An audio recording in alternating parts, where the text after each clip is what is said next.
नारी क्या है नारी?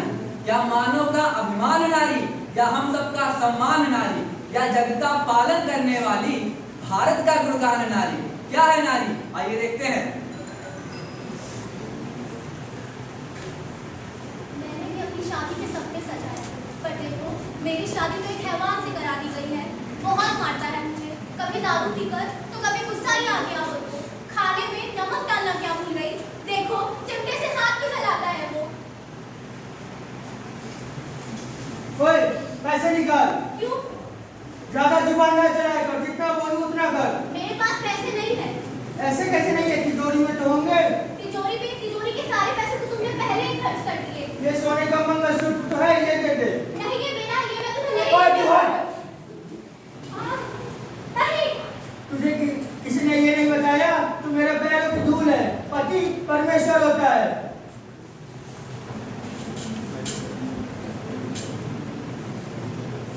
हमें पंचायत बुलानी चाहिए। देखा आप लोगों ने कैसा सम्मान करते हैं हम नारियों का। खैर कहते हैं कि बचपन मासूम होता है, लेकिन किस्मत से हर किसी का नहीं, किसी किसी का मनहूस भी होता है। उस मनहूस बचपन की मनहूसियत आपको दिखाना चाहते हैं। आइए सरकार। ओए छोटू, जाके 2 प्लेट पकौड़ी और 2 कप चाय लेके आ, जल्दी। अरे ये टेबल कितनी गंदी है। माफ करें सरकार, ये लड़का कुछ काम ही नहीं करता है। तू मतलब मेरा इंतजार करता है कि मैं आकर के इसको साफ करूं? एक हफ्ते से देख रहा हूँ, काम में मन नहीं लग रहा है तो नौकरी छोड़ दे। काम चोरी के पैसे नहीं देता हूँ मैं। चल अब टेबल साफ कर, ये ढाबा बंद करवाएंगे हमारा। घर में एक बीमार माँ है और एक छोटा भाई। मैं सबसे बड़ा, लेकिन देखिए तो मजबूरी ने मुझको ढाबे का छोटू बना दिया। आप सबकी तरह अगर पढ़ लिख लेता तो मैं भी बड़े सपने देख लेता। माँ की दवाई के पैसे के खर्च भी आ जाते और शायद मेरा भाई भी पढ़ लेता। क्या करनी थी मेरी कि मैं इतने गरीब घर में पैदा हुआ। भूख गरीबी के चलते ढाबे का छोटू बनकर रह गया। एक हफ्ते से बीमार हूँ, कोई पूछने वाला भी नहीं है। कहाँ मर गया छोटू? जल्दी आ। बाल मजबूर हूँ ना, इसीलिए कहानी भी अधूरी सुना पा रहा हूँ। आया सरकार। ले चले।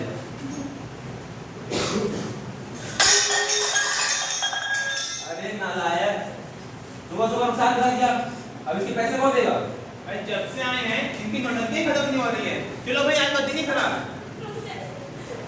अब कुछ हो गया मन? चले गए थे ग्राहक सुबह सुबह भूखे पेट, कल से नौकरी पर मत आना।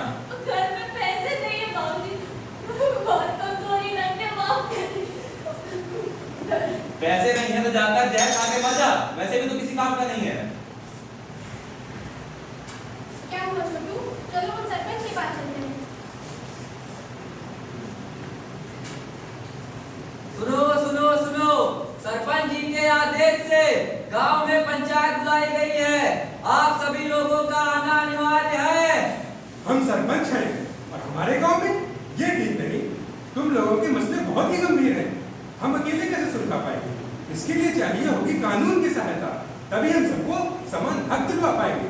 कहीं हो रही घरेलू हिंसा और कहीं बच्चों से गांव में अत्याचार, ये सब देख के मन बड़ा दुखता है हमारा। तो क्या करेंगे आप? हम लखनऊ विश्वविद्यालय के विधिक सहायता केंद्र को जानते हैं। पर सरपंच जी इससे होगा क्या? विधिक सहायता केंद्र हमारे संविधान के अनुच्छेद 39A के अंतर्गत समाज के आर्थिक रूप से कमजोर और दबाए गए वर्ग को निःशुल्क न्याय दिलाने का प्रयास करता है। मध्यस्थता, निःशुल्क विधिक सहायता, सरलता एवं समय पर न्याय दिलाने का सराहनीय काम करता है। अगर आप सकते हैं तो मैं विधिक सहायता केंद्र से अपने गांव में शिविर लगाने का अनुरोध कर सकता हूँ। ये भी कोई पूछने की बात है? कौन आया? कौन आया? विधिक सहायता केंद्र आया। कौन आया? कौन आया? विधिक सहायता केंद्र आया। कौन आया? कौन आया? विधिक सहायता केंद्र आया। अपनी पत्नी के साथ इतना खराब सलूक करना एक दंडनीय अपराध है। भारतीय न्याय संहिता की धारा 85 के तहत आपको 3 साल की जेल भी हो सकती है और जेल के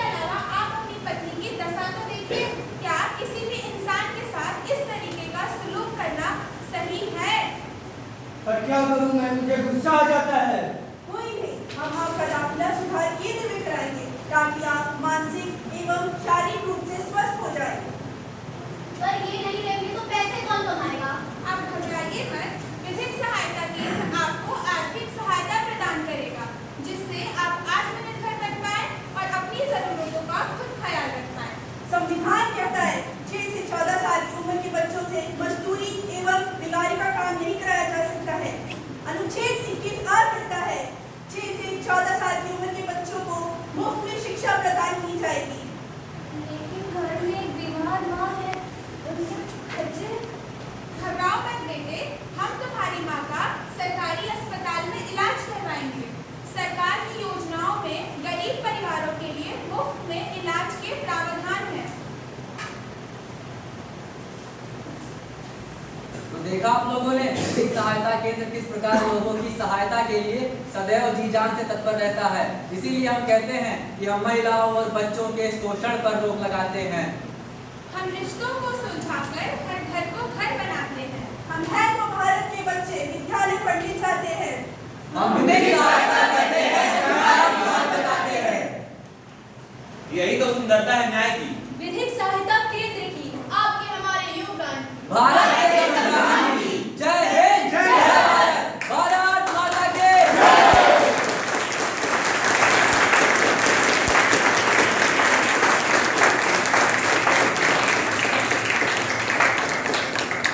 आप सभी का बहुत बहुत धन्यवाद। आपने हमारा यह नुक्कड़ नाटक बहुत ही शालीनता से देखा। आशा है कि आप सभी को पसंद भी आया होगा और आप निश्चित ही जागरूक फील कर रहे होंगे और आने वाले समाज में जब आप जाएंगे तो लोगों को भी जागरूक करने का प्रयास करते रहेंगे। बहुत बहुत धन्यवाद।